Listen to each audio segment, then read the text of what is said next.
Hi everyone and welcome to the Bondi Market Wrap for October 2022. Now we are about 10% down in the market over the last sort of 6 months. We've definitely started to see that shift in our marketplace. We're seeing lower guide prices. We're definitely starting to see prices on properties that are sold have reduced. We're seeing houses more affected than apartments. And buyers are turning to us and saying with the increased interest rates, their borrowing capacity has reduced significantly over the last 6 months. For every 0.5 increase in the cash rate, buyers' lending capacity has been reduced by approximately 5%. Now, to give you an understanding, for $1 million loan, the increased interest repayments per month are around about $1,500. Now, if you're looking to buy a house in our marketplace, with an average price of around 3 to 4 million, it's at least an extra $3,500 a month. And for a person looking to buy their first property or second investment around the area with an average price of around $1 million or 1.5, it's an increase anywhere between $1,500 per month and about $2,000 per month in extra repayments. And if you are looking to borrow approximately $1 million in April this year, with all the interest rate rises, it's now around about $780,000 to $790,000.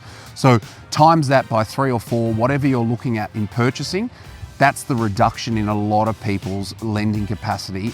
And that is passed on to the purchasers to the vendors at the end of the day. They're receiving lower offers because people in the market can only afford what the banks are providing them. Over the last few weeks, we have now seen tangible sales that are showing the reduced prices in the marketplace. Now, historically, or actually in the last 2.5 years, it's been really, really hard to find a freestanding house in our marketplace for less than $4 million. In fact, most of them are trading at high fours to $5 million.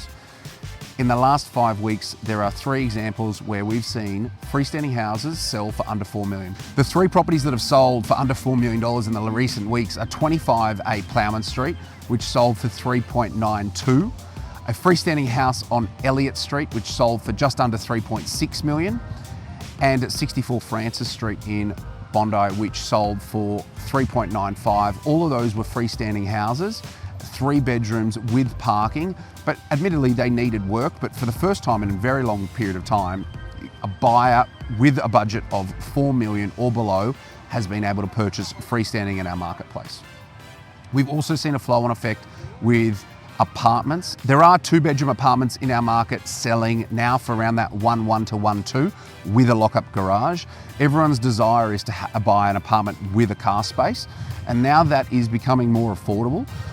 Properties without parking, we are seeing trade for high 900s to early 1 millions. And again, months ago or at the end of last year, you'd have to have 1.2 to 1.3 to get into that marketplace. So there is a significant shift in that market, and you have a great opportunity to purchase if you're a long-term investor.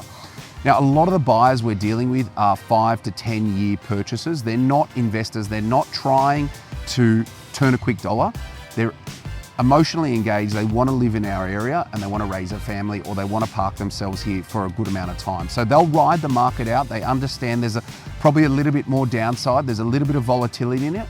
But at the end of the day, this is their community and therefore they'll want to live here. This month, the block of apartments that sold was 48 Blair Street.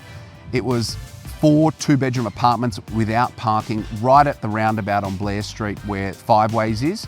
And that sold for just over $5.8 million, which is a good result considering it didn't have parking, but it's a fantastic property. There's a lot happening around that area. There's a lot of gentrification and there's a lot of lifestyle. So I think it's actually a fantastic purchase. I love that area.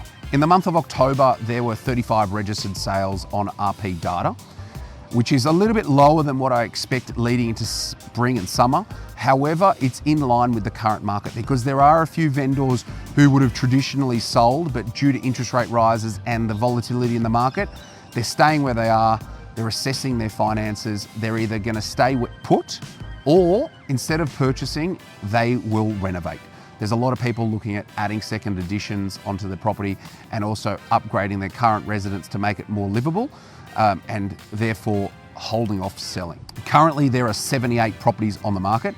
31 of those are houses and semis, and 47 are apartments. Now, there are more houses and semis on the market than the whole of this year put together, as in month by month.